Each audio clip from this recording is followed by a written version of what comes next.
Welcome to r/malicious compliance, where people conform to the letter but not the spirit of a request. If you enjoyed the video, please leave a like. The first story is called, Let You Know Every Time? No problem. So I work in a restaurant as front of the house, the hostess to be precise, for a few years now. The restaurant hasn't ever had a really steady rhythm, meaning some lunches and dinners can be either quiet or very hectic. Luckily, with the way helpers are trained there, you become a personified Swiss Army knife. I'm not only stuck at the entrance greeting people but cleaning tables, running the food, making drinks. This avoids us getting completely screwed over if we're short staff and large groups of clients show up. During these rushes, the kitchen is obviously getting screwed too. No one is having a good time, but we're all in this together. At the end of one of these rushes, I decided to take a breather at the pass. That's the space where we get the plates separate from the rest of the restaurant.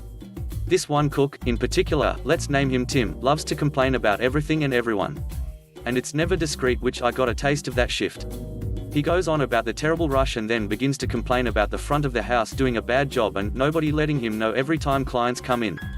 We find this only necessary if groups of 5 or more show up, so that the kitchen can be more prepared in the meantime, or else it would be an incessant disruption at the pass during busy lunches. A light bulb goes off in my head, I give him a big smile and apologize. That night, I go home and couldn't be more excited for tomorrow. The next day strolls by, I clock in and lo and behold, another very busy lunch. We have multiple tables of 2 to 4 people and a few groups of over 5 and many people coming in alone. So of course, being the good team player that I am, I report back to Tim. Every single time. I still made sure not to trouble the other cooks. There's a guy alone at the bar. There are 2 ladies at the booth. There's another man by himself by the window. Tim starts by snobbishly thanking me, so I decide to kick it up a notch and start describing them. There's a couple that just walked in with their 2 kids, they're blonde if you were wondering. There's this other tall guy wearing glasses and a business suit going to table 21. After just 15 minutes, he begs me to stop, understanding what I'm doing, and takes back what he said yesterday. At least he was able to understand what she was doing and apologized. Or at least I would assume he did while begging. What do you think? The next story is called, Change Our Deal Last Minute? Due to job relocation, and wanting to get out of a city environment, my mum and dad went searching for some place to live. And thus they found a home in another state. They talked to the landlord and signed a lease that was rent to own the home, which was perfect for their growing family. The deal was that they would pay the rent, and within 5 years, they had the choice to purchase the home. And any money paid rent would go towards the purchase of the home. The original amount was for $90,000. And once they agreed on renting to own, and signed the proper paperwork, they got to work fixing up their soon-to-be home to fit a family of 6. Light fixtures being changed, backyard being repaired, a brand new bathroom on the bottom floor, new piping, and so much more. All paid with their own money and all being done by my parents. My family was there for about 9 years, until the landlord came knocking saying she was ready to sell. But instead of it being the $90,000 that was agreed upon, and signed on, she upped it by $70,000. Obviously, my parents were beyond upset. They had a deal, they had papers signed, and what made it worse was that my father was still recovering from a very bad accident.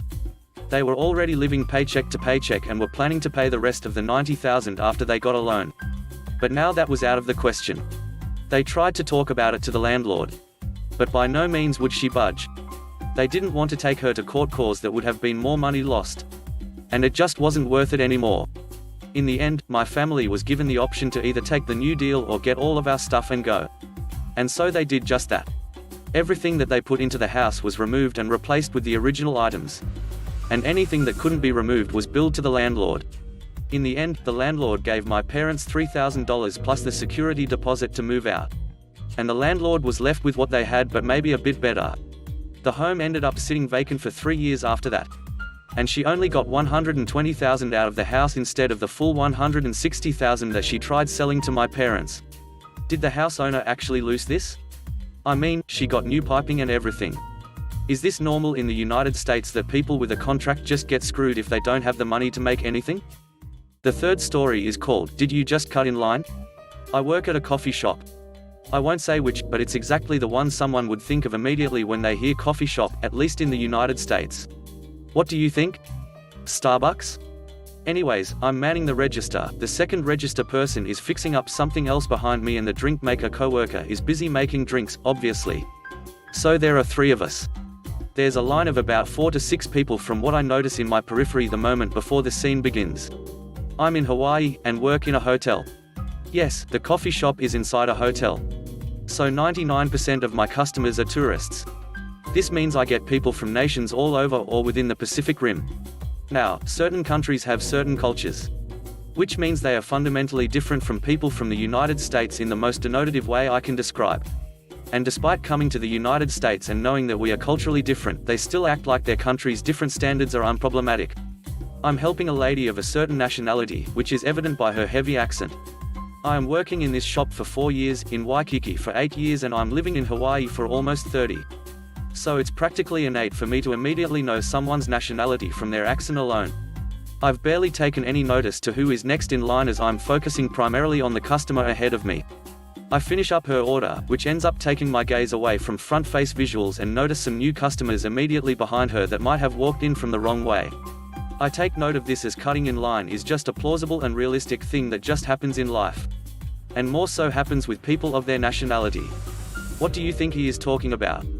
These 2 new ladies are of the same nationality as the customer I am currently finishing up. I point the lady towards the pickup area, as people of her age don't usually know how this works, and she shuffles along. As the 2 ladies approach the register, before I even had a chance to call them forward, if I intended to, I put my hand up and say something along the line of, "Did you 2 just walk in from this way?" I gesture the opposite direction of the line. "You have to wait in line and let these other people go first." I gesture visually showing how the line of people and the queue flow. I make eye contact with the next 2 customers. They were Americans, based on their clothes and posture.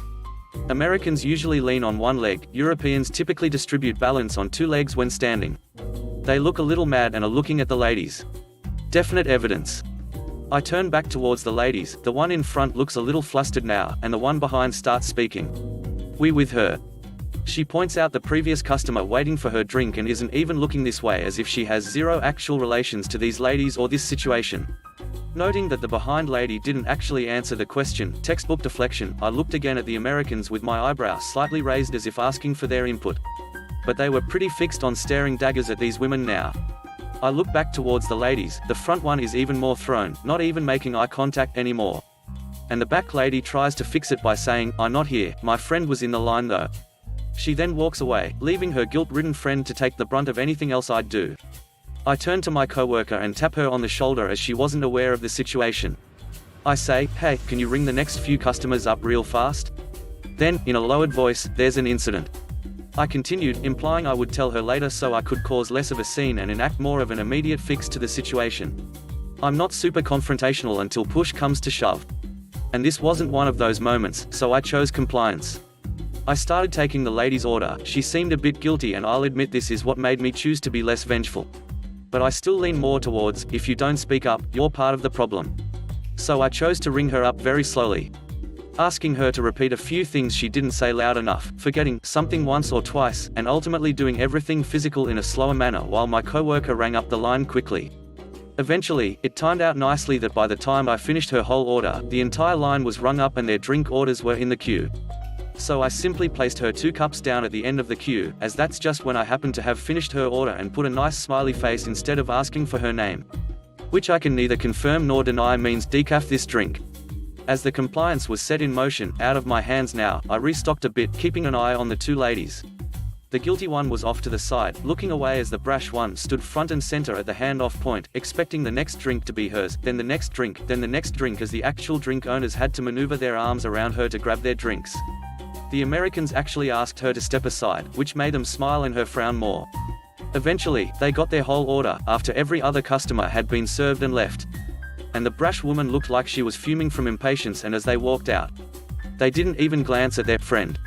The first customer sitting with her family, still showing no sign of knowing these 2 other ladies. Somewhat of a petty compliance, but I like it.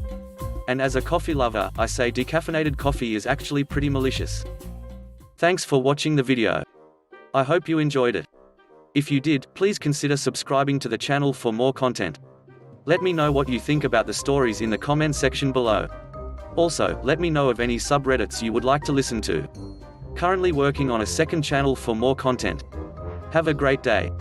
Bye bye.